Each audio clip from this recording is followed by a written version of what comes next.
According to the webtoon, जोंगियन हागी और ली chain दोनों की फर्स्ट लव थी और उसके डिसीजन की वजह से दोनों फ्रेंड्स के बीच सालों तक टेंशन बनी रही। हागी और ली चेन काफ़ी टाइम से क्लोज फ्रेंड्स थे, लेकिन जोंगियन की वजह से उनकी फ्रेंडशिप में सब कुछ चेंज हो गया। ली चेन जोंगियन से डीपली इन लव था, लेकिन इवेंचुअली जोंगियन ने हागी को चूज़ कर लिया। ली चेन उस हर्ट ब्रेक से कभी प्रॉपरली मूव ऑन नहीं कर पाया और इसी वजह से उसे सालों तक हागी के अगेंस्ट ग्रज होल्ड करके रखा। लेटर जब डेरम ली चेन की लाइफ में आती है तो ली चेन उसे डेट करने का ऑफर करता है, स्पेशली जब उसे पता चलता है कि हागी भी डेरम को लाइक करती है। स्टार्टिंग में उनका रिलेशनशिप प्रॉमिसिंग लगता है, लेकिन टाइम के साथ उनकी रिलेशनशिप इंक्रीजिंगली अनहेल्दी और टॉक्सिक होती चली जाती है। इवेंचुअली डेरम अपनी लिमिट रीच कर लेती है और ली चेन से ब्रेकअप कर लेती है। इंटरेस्टिंगली, ब्रेकअप के इमिडिएटली बाद हागी डेरम को अपनी फीलिंग कन्फेस नहीं करता।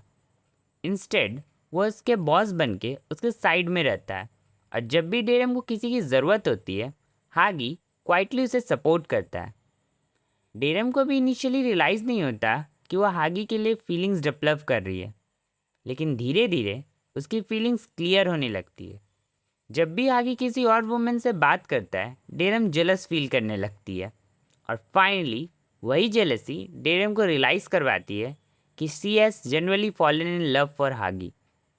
लीचेन के अपोजिट हागी कभी डेरम पर प्रेशर नहीं डालता और ना ही उसके प्रीवियस रिलेशनशिप में इंटरफेयर करता है। हागी पेशेंटली डेरम के साथ लॉयल रहता है और तब तक वेट करता है जब तक वो कम्प्लीटली फ्री नहीं हो जाती। इवेंचुअली हागी अपनी फीलिंग कन्फेस करती है और डेरम भी उसका लव एक्सेप्ट कर लेता है। दोनों रिलेशनशिप में आ जाती है और इवेंचुअली उनकी लव स्टोरी मैरिज तक पहुंचता है। लेटर हागी और डेरम अपनी फैमिली स्टार्ट करते हैं और उनकी एक डॉटर भी होती है, giving their story a happy ending. So basically जो हमने वेबटून से पता चलता है, उसके अकॉर्डिंग डेरम पहले सेकेंड मेल लीड ली चैन को डेट करेगी और इवेंचुअली मेल लीड हागी के साथ एंड अप करेगी। और अपेरेंटली हमें दोनों मेल लीड्स के साथ डेरम की किसिंग सीन्स भी देखने को मिलेंगे। ऑनेस्टली ये लव ट्रायंगल मेरे लिए तो और भी फ्रस्ट्रेटिंग होते जा रहा है। जो लोग ऑलरेडी लव ट्रायंगल्स हेट करते हैं, उनके लिए ये स्टोरी वेस्टर्न ड्रामा के एक्सट्रीम लव ट्रायंगल एंगल्स जैसे फील होने लगी है। और सबसे कंफ्यूजिंग पार्ट मेरे लिए हागी का कैरेक्टर है।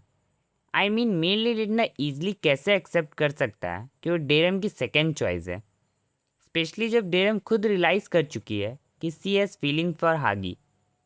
It almost feels like Hachi is ready to wait for her no matter what happens.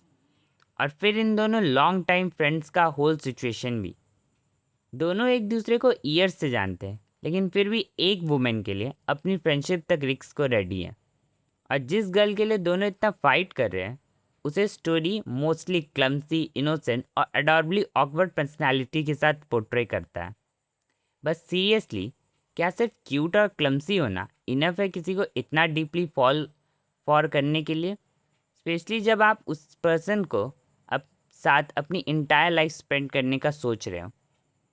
कभी कभी तो ऐसा लगता है जैसे स्टोरी में डेरम की दुनिया की ओनली वुमेन है।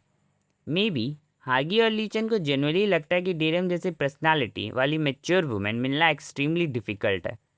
बट स्टिल, अगर आप लव ट्रायंगल्स के फ़ैन नहीं हो, तो दो क्लोज फ्रेंड को सेम गर्ल के लिए फ़ाइट करते हुए देखना और फिर उस गर्ल को दोनों के साथ डेट करते देखना डेफिनेटली एक फ्रस्ट्रेटिंग एक्सपीरियंस होने वाला है।